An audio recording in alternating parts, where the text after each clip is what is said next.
दर्शकों, topic today के आज के एपिसोड में आप सभी का स्वागत है। इस पेंडेमिक में हम सुपर हीरोज की बात करें तो यकीनन हम अपने डॉक्टर्स और पैरामेडिक्स को जो है वो सुपर हीरो कहेंगे। बातें करना तो बहुत आसान है, लेकिन एक्चुअल में ये लोग किस तरह से अपनी जान को जोखिम में डालकर जो है दूसरों की जान को बचाते हैं, इस बारे में भी थोड़ा सा आपको सोचना चाहिए।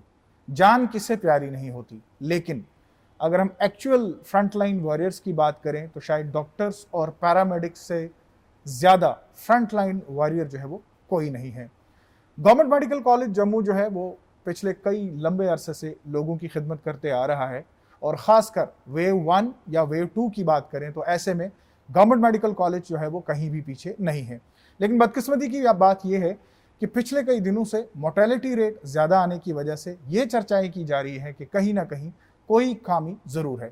इस सब पर बात करने के लिए हमारे साथ हमारे प्रोग्राम में मौजूद हैं गवर्नमेंट मेडिकल कॉलेज जम्मू की principal doctor Shashi Sudan. Doctor साहब, आपका प्रोग्राम में स्वागत है। धन्यवाद। डॉक्टर साहब, प्रोग्राम करने का मकसद कत्तन ये नहीं है कि हम आपके काम की नुक्ताचीनी करें, क्योंकि आप लोग जिन हालात में काम कर रहे हैं और आपकी टीम जिन हालात में काम कर रही हैं, हम उन्हें एक्चुअल वॉरियर्स जो है वो मानते हैं, जो कि हकीकत में अपनी जान को जोखिम में डालकर जो है वो लोगों की जान जो है वो बचा रहे हैं। बदकिस्मती की बात है, आपके ही एक डॉक्टर से अभी हम बात कर रहे थे, उन्होंने बताया कि मोर्टेलिटी रेट का सबसे बड़ा रीज़न ये है कि जब लोग मरने की कगार पे आते हैं तो तब वो आपके पास आते हैं। आपसे जानना चाहूँगा, वेव 2 में गवर्नमेंट मेडिकल कॉलेज जम्मू की कैसी तैयारी है और एक्चुअल इस वक्त आप किस तरह से काम कर रहे हैं? आपने ठीक कहा, कोविड-19 जैसे स्टार्ट ही हुआ था यूटी ऑफ J&K, और मैं पर्टिकुलरली जम्मू रीजन की बात करूंगी कि प्रोएक्टिव प्रेपरेशंस इसमें हमेशा रही हैं कि चुनौती बढ़ रही है, दिख रही है, और ये मैसेज हमें अपने पड़ोसी राज्यों से मिल रहा है या पूरे भारत के आंकड़ों से मिल रहा है या पूरे विश्व स्तर के जो आंकड़े हैं मिल रहा है। तो ये GMC जम्मू एक हमेशा एक कदम पहले चला है, ऐसी कोशिश की है इसने। वो अगर इंफ्रास्ट्रक्चर की बढ़ोतरी हो या फिर मैन पावर एनहेंसमेंट जैसे है, रिक्रूटमेंट्स की ज़रूरत है, और यूटी प्रशासन ने भी बिल्कुल टाइम पे हर फैसला लिया है, कोई देरी नहीं की, और ऐसा लग रहा है कि हम कहीं चूके नहीं हैं आज तक, क्योंकि ये महामारी है, एक प्राकृतिक आपदा है, इसका मैग्नीट्यूड कल को क्या होने वाला है, और क्योंकि ये एक RNA वायरस है जिससे उम्मीद भी की जाती है कि ये बड़ा म्यूटेशन प्रोन वायरस है। म्यूटेशन से हम ये समझ के चलें कि कोई ऐसा वेरिएंट, जैसे हम शक कर रहे हैं कि मोर्टेलिटी ज़्यादा हो रही है, डैमेज ज़्यादा हो रहा है, एक चेंज आई है जिसमें यूथ में ज़्यादा डैमेज हो रहा है। पहले हम सोच रहे थे कि ओल्डर एज ग्रुप्स, कोमॉर्बिडिटीज़ वाले, लेकिन ये सच प्रूव नहीं हुआ। तो क्योंकि वायरस का कैरेक्टर कैसा होने वाला है और ये किस एज ग्रुप पे ज़्यादा नुकसान करने वाला है, ये सारी चीज़ें एक बड़ा मैं बोलूँगी कि साइंटिस्ट्स भी सोचते हैं, रिसर्चर्स भी सोचते हैं, हम भी सोचते हैं, दिन रात वायरसेस के बारे में पढ़ते लिखते जानने की कोशिश करते हैं।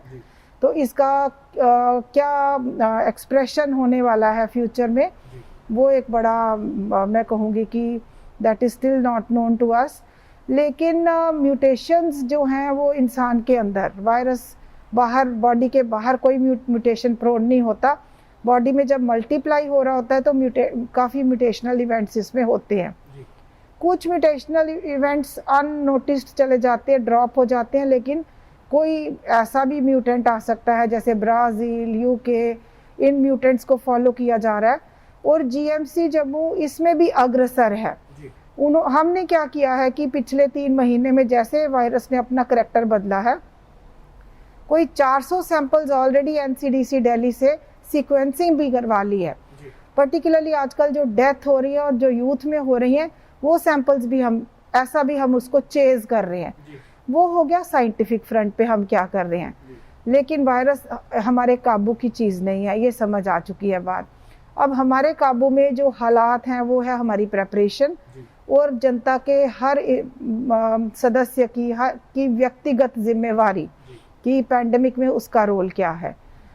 2-3 लोग इकट्ठे बैठे, 1 से 3 को हो जाए, कोविड अप्रोप्रिएट बिहेवियर, आसान रास्ते हैं, मैंडेटरी मास्किंग, मास्क पहनना है, ठीक से पहनना है, ये नहीं कि मुंह को ढक रहा है, ठोड़ी पे है, तो ये एक मास्क ही तो पहनना है और नाक मुंह के जरिए ये वायरस अंदर जाता है जी। और मैं कहूँगी कि दूरी बनाए रखना है। ज़्यादा खांसने छींकने से दूसरे कहीं हो सकता है आंखों के जरिए भी जा सकता है ये जी। थोड़ा सा, तो कोविड अप्रोप्रिएट बिहेवियर में ये भी ऐड करना होगा।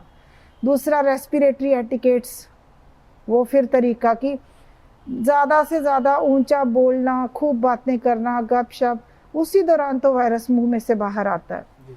सोशल डिस्टेंसिंग, वो हम सब दूरी बनाए रखना है, गैदरिंग्स का कोई स्कोप ही नहीं है इस टाइम। और हैंड सैनिटाइजेशन, हाथ पे छींका, खांसा, टच किया, वायरस मुंह नाक, और बार बार हाथ धोते रहेंगे तो ये भी स्टेप।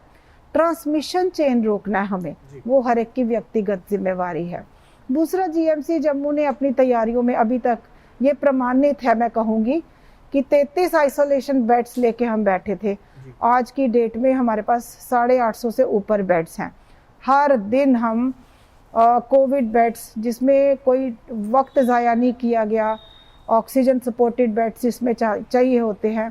आज भी हमारे 98% मरीज़ ऑक्सीजन सपोर्ट से सांस ले रहे हैं। और ऑक्सीजन भी प्रशासन के लिए भी बहुत ज़्यादा बड़ी चुनौती थी कि ऑक्सीजन प्लांट्स, तो वो भी यूटी ऑफ जीएनके ने बहुत वक्त पे प्रोक्योर भी किए और कहीं कोई ब्रेक नहीं आई, मैनेज कर रहे हैं। ये सारा एक कोऑर्डिनेटेड मैनर में चल रहा है। महामारी का ऐसा होता है कि इसमें पॉलिटिकल विल सबसे ऊपर, फिर उसके बाद एकेडमिया एंड इंटेलिजेंशिया, उसके बाद क्लिनिशियंस, उसके बाद पब्लिक हेल्थ स्पेशलिस्ट्स, उसके बाद लेबोरेटरियंस, फिर रिसर्चर्स। तो जब सारे ऑन बोर्ड होते हैं, फिर जाके पूरे विकसित देशों ने, मुझे लगता है पूरे विश्व ने एक अनप्रेसिडेंटेड एग्जाम्पलरी परफॉर्मेंस दी है। आप देखिए कि वैक्सीन का ही 10 महीने के छोटे कार्यकाल में बन जाना, और वो भी मल्टीपल कैंडिडेट्स, जैसे 50 कैंडिडेट्स वैक्सीन ऐसे हैं जो ह्यूमन ट्रायल्स ऑलरेडी कर रहे हैं। और ये भी हम देख रहे हैं कि वैक्सीन ने काफ़ी प्रोटेक्शन दी है। हमारी जितनी डेथ्स हुई हैं उसमें हार्डली वैक्सीनेटेड इंडिविजुअल्स कुछ बहुत कम दर, जैसे 1-2% अभी हम ये भी वॉच रख रहे हैं। वैक्सीन एफिकेसी, सेफ्टी भी एक बड़ा कंसर्न था, तो ये वैक्सीन बिल्कुल सेफ प्रूव हुई, कोई एडवर्स इफेक्ट्स नहीं हुए।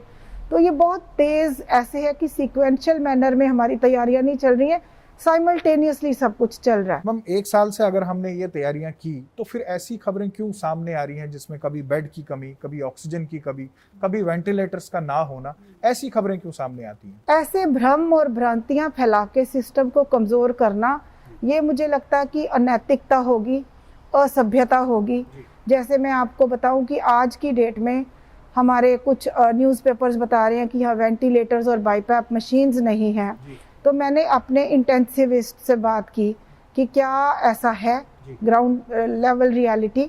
तो 5 लोग हमारे सिर्फ वेंटिलेटर पे हैं 750 मरीजों में से 5, और हमारे अनयूज्ड वेंटिलेटर्स कितने पड़े हैं? क्या वो फंक्शनल है? बिल्कुल फंक्शनल है। 100 से ज़्यादा फंक्शनल वेंटिलेटर्स हमारे पड़े हैं।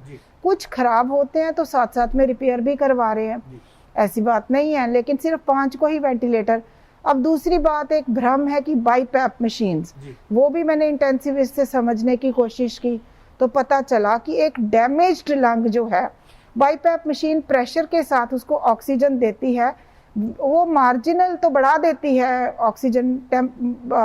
ऑक्सीजन कॉन्सेंट्रेशन किसी मरीज में, लेकिन वो ट्रीटमेंट नहीं है कि उससे लंग डैमेज रिवर्सल हो जाता है या वो ठीक हो जाता है। तो सबसे बड़ा संदेश जनता को आपके इस चैनल के माध्यम से मैं देना चाहूँगी कि पहले तो ऐसी अफवाहों पे, भ्रम भ्रांतियों पे, क्योंकि वायरल इन्फेक्शंस में और सारी बीमारियों में सबसे पहले विश्वास, आत्मविश्वास, विल पावर, इन चीज़ों का ओवरऑल हीलिंग में, डिजीज़ आउटकम में बड़ा रोल है।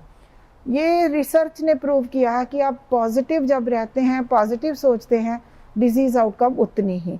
अपने सिस्टम पे भरोसा छोड़ देना, मरीज़ बेचारा अगर इस नाउमीदी के साथ किसी इंस्टीट्यूशन में आता है तो ठीक नहीं होगा, उम्मीद के साथ आता है तो ठीक हो जाएगा।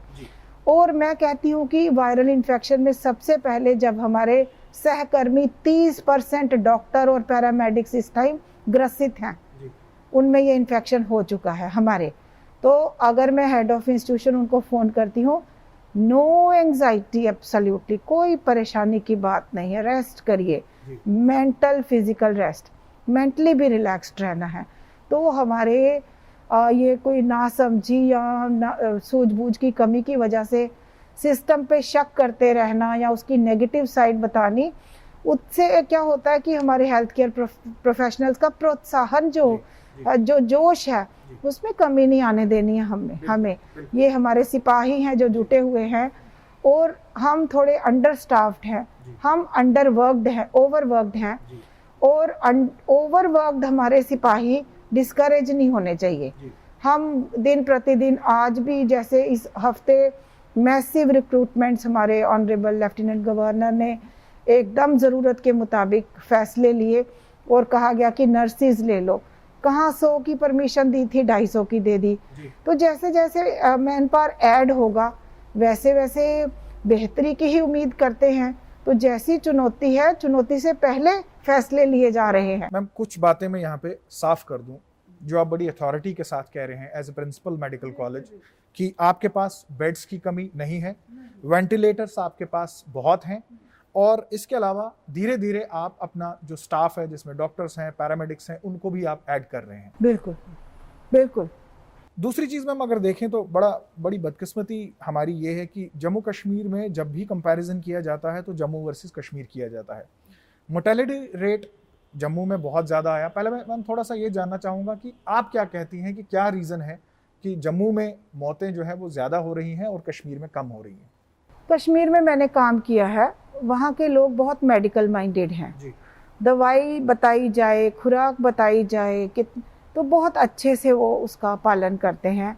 डॉक्टर के पास बीमारी लेके, तकलीफ लेके टाइम पे जाते हैं। जम्मू के लोग थोड़े इस चीज़ में पीछे हैं। जैसे मैंने कहा कि 25% डेथ्स, हमने पूरा डेटा तैयार किया 14 अप्रैल से बाद का, जिसमें 25 वर ब्रॉट डेड और डाइड विद इन 1 डे। तो हॉस्पिटल में पहले 2 दिन में जो डेथ हो जाती है उसको हॉस्पिटल डेथ नहीं, कायदे से नहीं माना जाता। जो 25% लोग ब्रॉड डेड या 1 दिन के अंदर हमारे उसके मुताबिक जो हमने देखा है डेटा एनालिसिस में मर गए हैं, तो उसमें हॉस्पिटल को दोष नहीं दिया जाता। They have reported late to the hospital. और आप सोचिए कि वो 75% जो हैं वो भी काफ़ी लेट आए हैं। मतलब हमारे क्लिनिशियन परेशान हो गए लंग डैमेज, जो HRCT पे ऐसा लंग डैमेज देख के कि रिवर्सल के कोशिशों में डॉक्टर, आज तक जो ट्रीटमेंट प्रोटोकॉल है वो नेशनल इंटरनेशनल प्रोटोकॉल सेम ही है। मैं अगर क्लिनिशियन नहीं हूँ तो मैं भी जानती हूँ कि आज की डेट में इसकी बीमारी का इलाज क्या है, तो उसमें कोई फ़र्क नहीं है। यही है कि सब लोगों को मैं प्रार्थना करूँगी कि घर में रहें, अपने होम एनवायरनमेंट में, होम आइसोलेशन में अगर पॉजिटिव हो भी जाएं, घर का अच्छा खाना खाएं बना हुआ, उससे बड़ा फ़र्क पड़ता है। हाँ, 2 चीज़ें वॉच करिए, अपना टेम्परेचर मॉनिटर करते रहना है, टेम्परेचर चार्ट कि टेम्परेचर बढ़ता जा रहा है, और दूसरा इंडिकेटर ऑक्सीजन सैचुरेशन। मैं कहूँगी कि 93 से जब ऑक्सीजन सैचुरेशन नीचे जाती है तो एकदम अलार्म हो जाने की बात है। फिर सिचुएशन को डिटीरियोरेशन की तरफ जाना, ऐसा इंडिकेशन आ गई that the disease process has set in, और अब ये डिटीरियोरेशन की तरफ जा सकता है। That is the time to report to the hospital, HRCT हो, बायोमार्कर्स करे, और जो एग्रेसिव थेरेपी है एकदम शुरू हो जाए। मैम ऑक्सीजन का स्टेटस क्या है गवर्नमेंट मेडिकल कॉलेज का? और एक बड़ी जो आम अफवाह जिसको हम कहें, वो ये कहा जाता है कि लास्ट ईयर जो आपने एक लिक्विड प्लांट लगाया था वो फंक्शनल नहीं है, वो एक डेमो के तौर पर वहाँ रखा गया है। एक्चुअल क्या पोजीशन है हमारे पास ऑक्सीजन की? ये बहुत ज़्यादा गलत होगा, 100% ही गलत ये स्टेटमेंट अगर वहाँ से आ रही है। LMO ने हमें बहुत सपोर्ट किया है, और ये एक दिन भी रुका नहीं है, कभी लेट नहीं हुआ। ये रीफिल करना पड़ता है हमें टैंक, 99% प्योरिटी ये टैंक है, इसने हमें सस्टेन किया। वक्त से पहले ज़रूरत से ज़्यादा इसने हमें बिल्कुल बनाए रखा। इसके साथ हमारे काफ़ी सिलेंडर्स भी यूज़ होते हैं प्रेशर मेंटेन करने के लिए। जो लोकल जितनी इंडस्ट्रीज़ हैं उनका भी हम धन्यवाद करते हैं। इंडस्ट्रीज़ डिपार्टमेंट के जो अधिकारी हैं उन्होंने भी बहुत ज़्यादा दिन रात मॉनिटर किया है, वॉच रखा है। ऑक्सीजन की डिमांड, इसमें कोई शक नहीं, पिछले हफ्ते 10 दिन में बहुत बढ़ गई थी। शायद हमारे अधिकारी और हम सब लोग सोए भी नहीं इन रातों पे, लेकिन ऑक्सीजन मैनेज होती रही। और फिर हमारे ऑनरेबल गवर्नर साहब ने एक बहुत बड़ा फैसला लिया और कैसे करके उन्होंने ऑक्सीजन जनरेशन प्लांट इमीडिएटली मेरे मेडिकल कॉलेज में ही 2400 लीटर्स पर मिनट के पिछले 3-4 दिन में ही इंस्टॉल हो गए हैं।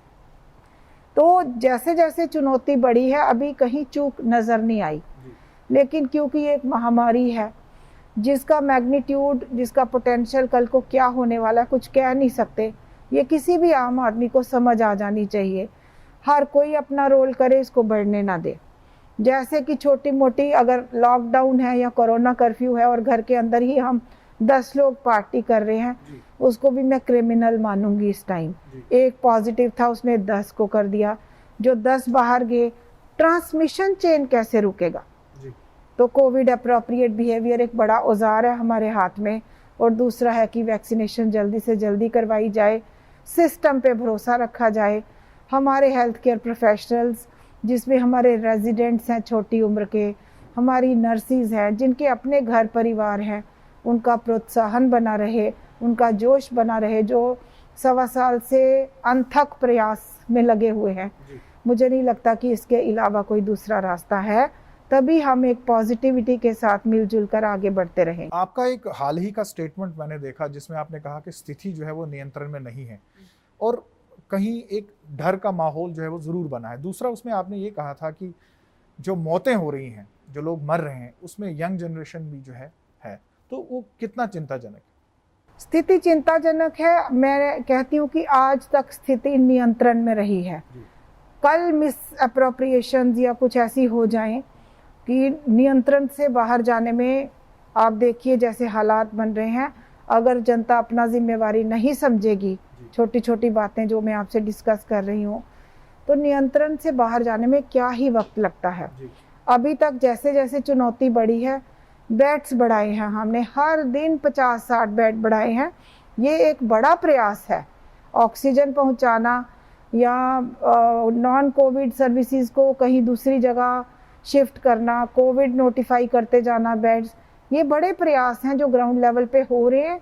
हम बढ़ते जा रहे हैं, लेकिन हम नहीं चाहते कि बीमारी इतनी बढ़ जाए कि हमारी सारी जो प्रयास हैं वो कम पड़ने लगें। तो उसमें एक बैलेंस बनाए रखने के लिए ये जैसे कर्फ्यू का, कोरोना कर्फ्यू का एक बड़ा वो था। कोरोना कर्फ्यू की ज़रूरत नहीं पड़नी चाहिए।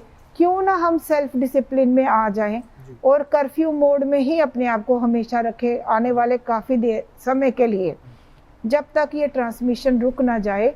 और ये जो चुनौती है, हम इसको मेरे को लगता है कि आज तक फेस करने में सक्षम रहे हैं। और लेकिन हम फेलियर मोड में बिल्कुल नहीं जाना चाहते। और उसके लिए ही हम ये वैक्सीन भी बनाई गई और ये हम जो आपस में बैठ के ये इंफॉर्मेशन, एजुकेशन, कम्युनिकेशन एक्टिविटीज़ करते हैं। हम जनता की अज्ञानता हो सकती है या नासमझी हो सकती है या सूझबूझ में कमी या उनको इन्फॉर्मेशन की कमी है, तो यही मकसद है कि ये जो हम एक्टिविटीज़ जिसमें हम डिफरेंट चैनल्स और मीडिया काफ़ी अच्छा रोल करता है, वो ये ज्ञान उन तक पहुंचाता रहे जो डिजीज़ स्पेसिफिक ज्ञान है। तो मुझे लगता है कि इन सारे प्रयासों से हम ओवरकम कर पाएंगे स्थितियों को। पिछले दिनों कुछ दृश्य भी देखने को मिले जहां लोग जो है बाहर मेडिकल कॉलेज में आके पार्किंग या इमरजेंसी के बाहर उन्होंने शिकायत की कि ट्रीटमेंट सही नहीं मिल रहा है, डॉक्टर देखने नहीं आ रहा है, जूनियर डॉक्टर्स जो है वो सारा काम कर रहे हैं। वो उसमें कितनी हकीकत है? ये अगर आप फॉल्ट फाइंडिंग की हमारी टेंडेंसीज हैं और ऑन द ग्राउंड फैक्ट्स हम समझने से इनकार करें, तो मुझे लगता है वो इस प्राकृतिक आपदा के लिए बहुत डेट्रीमेंटल है, सिस्टम के लिए बहुत डेट्रीमेंटल है। जैसे हमारे सीडी हॉस्पिटल में ट्राइज सेंटर है, 10, 12, 14 मरीज आ गए तो रश पड़ जाता है, उसके साथ अटेंडेंट भी आ गए। फिर भी हमारे डॉक्टर्स ने एम्बुलेंसेस में जिधर भी मरीज है वहीं इलाज शुरू कर दिया।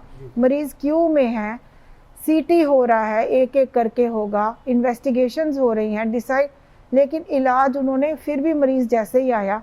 तो ये चीज़ को अगर हम अप्रिशिएट करें तो बहुत बड़ी बात है कि सिलेंडर बाहर तक मरीजों को पहुंचा दिए गए। इसी को हम अगर फॉल्ट फाइंडिंग की नज़र से देखें कि देखो जी मरीज बाहर वेट कर रहे हैं, तो सभ्य जितने देश हैं वहाँ एक क्यू का रिवाज है।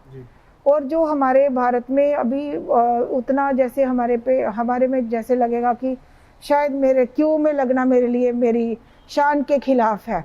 तो मेरे को लगता है कि हमें सभ्यता की तरफ बढ़ना चाहिए और अपनी भी परेशानियां समझनी है, दूसरों की भी समझनी है और सिस्टम की भी समझनी है कि सिस्टम भी कितना ओवरवर्क्ड है, स्ट्रेस्ड है। तो मुझे लगता है कि जब हम फैक्ट समझने की कोशिश करेंगे, फॉल्ट फाइंडिंग की टेंडेंसी से परे हटेंगे, तो काफ़ी पॉजिटिव दृश्य देखने को मिलेंगे।